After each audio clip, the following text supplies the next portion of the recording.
Netherlands को मिलने वाले ऐसे प्रधानमंत्री जो खुलेआम मस्जिदों पर बैन की बात करते हैं, कुरान को गलत बताते हैं, मोदी शाह की नीतियों को सपोर्ट करते हैं, नुपुर शर्मा के इतने बड़े फैन हैं कि 57 मुस्लिम देशों को दी खुली चुनौती।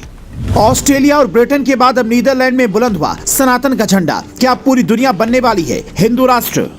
जिन्हें हिंदुस्तान के हिंदू राष्ट्र बनने के सवाल पर आपत्ति है, वो ब्रिटेन, ऑस्ट्रेलिया और अब नीदरलैंड के सनातन का झंडा बुलंद होने पर क्या कहेंगे, ये तो आप जानते ही हैं। जब से ऋषि सुनक ब्रिटेन के पीएम बने हैं, तब से वहां की पीएम आवास में घंटियों की गूंज सुनाई देती है। ऑस्ट्रेलिया के पीएम भगवा उड़ने में हर्ज महसूस नहीं करते, लेकिन अब नीदरलैंड में भी कुछ ऐसा ही होने वाला है। वहां के खिलाड़ियों की जर्सी पहले से ही भगवा है और अब देश की सियासत भी भगवा में होने वाली है। दरअसल क्रिकेट वर्ल्ड कप में जैसे नीदरलैंड ने साउथ अफ्रीका को हराकर उलटफेर किया, ठीक वैसे ही वहां के चुनाव में इस्लाम की घोर विरोधी नेता की पार्टी ने बम्पर सीटें पाकर सबको आश्चर्यचकित कर दिया है। जबकि इस पार्टी के सबसे बड़े नेता, या यूं कहें कि पार्टी फॉर फ्रीडम के मुखिया, इस्लाम के घोर विरोधी हैं। नुपुर शर्मा के बयान पर जब हिंदुस्तान में हंगामा मचा था, तब इसी नेता ने न सिर्फ ताल ठोंकर नुपुर शर्मा का समर्थन किया था, बल्कि 57 मुस्लिम देशों को खुली चुनौती भी दी थी। इन्होंने कहा था कि सच बोलना गुनाह नहीं है, अगर इसके लिए माफी भी मांगनी चाहिए। नुपुर के समर्थन में तब कई लोग खड़े हुए थे और आज नुपुर शायद इनके प्रधानमंत्री बनने पर बधाई दी। लेकिन आप कहेंगे ये नेता कौन है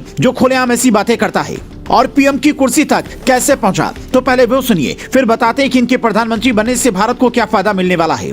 नीदरलैंड में एक शहर है वेनलो। 6 सितंबर 1963 को वहीं गिल्ट वाइल्डर्स का जन्म हुआ था। जर्मनी सीमा से सटे इलाके में बचपन बीता, फिर कानून की पढ़ाई कर इजराइल गए, हेल्थ इंश्योरेंस इंडस्ट्री में काम किया, फिर उट्रेच शहर की काउंसिल के मेंबर बन गए। इसके बाद सीधा सांसद बने, लेकिन लोकप्रियता नहीं मिली थी। ये वो दौर था जब नीदरलैंड में एंटी इस्लामिक हवा बहनी शुरू हो चुकी थी और इस विरोध को सबसे बड़ी मजबूती साल 2004 में आई एक फिल्म से मिली, जब मुस्लिम समाज की महिलाओं की फिल्म में आलोचना दिखाई जाने पर कुछ लोगों ने फिल्मकार थियो वैन गॉग को सीधा ऊपर भेज दिया। इस बात ने नीदरलैंड के लोगों में ऐसा गुस्सा भरा कि लोग सड़क पर उतर आए और इन लोगों की आवाज बने गिल्ट वाइल्डर्स।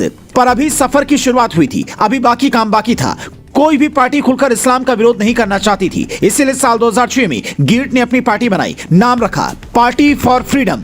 धीरे धीरे लोग जुड़ते गए और असली विवादास्पद प्रसिद्धि तब मिली जब फितना नाम की फिल्म में इन्होंने कई विवादित चीजें दिखाई। यो वो दौर था जब कई मुस्लिम देशों ने इन पर बैन लगा दिया था, धमकियां मिलने लगी। ब्रिटेन ने इनकी एंट्री पर रोक लगा दी, बावजूद इसके वो खिलाफ बोलते रहे। इन्होंने कुरान, हिजाब पर बैन लगाने, मस्जिदों को तुरंत बंद करने समेत कई ऐसी मांगी की जिससे सुनकर तुर्की गुस्से से लाल हो उठता है। मौलानाओं का गुस्सा 7वें आसमान तक पहुंच जाता है, यहां तक कि नफरत फैलाने के आरोप में मामला कोर्ट पहुंचा, लेकिन आखिर में बरी हो गए। अब इनकी पार्टी ने चुनाव में एग्जिट पोल के मुताबिक 150 में से 35 सीटें हासिल की हैं, जो किसी भी पार्टी की ओर से सबसे ज्यादा हैं। ऐसे में दूसरी पार्टियों के साथ मिलकर ये सरकार बना सकते हैं। लेकिन इसी के साथ सवाल ये भी है कि क्या गिल्ट के प्रधानमंत्री बनने के बाद नीदरलैंड के करीब 1.5 लाख मुसलमानों को आवाज नहीं उठाने दी जाएगी, या फिर बाहरी मुस्लिम की एंट्री बैन होगी? गिल्ट ने चुनाव से पहले कहा कि हम इस तरह के कई नियम बनाएंगे। गिल्ट ने कुरान और मस्जिद पर बैन की मांग की थी।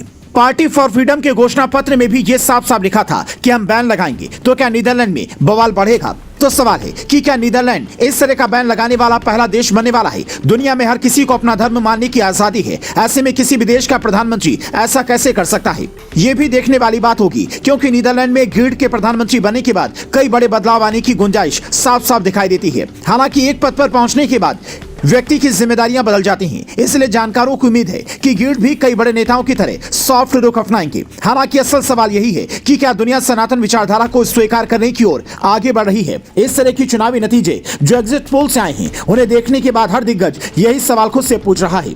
अगर गिल्ट नीदरलैंड के प्रधानमंत्री बनते हैं तो फिर भारत कई बड़ी डील आसानी से कर सकता है, क्योंकि गिल्ट मोदी शाह की नीतियों से कई बार गदगद दिखते हैं। ऐसे में इनके प्रधानमंत्री बने पर आप क्या कहना चाहेंगे? कमेंट में बताएं।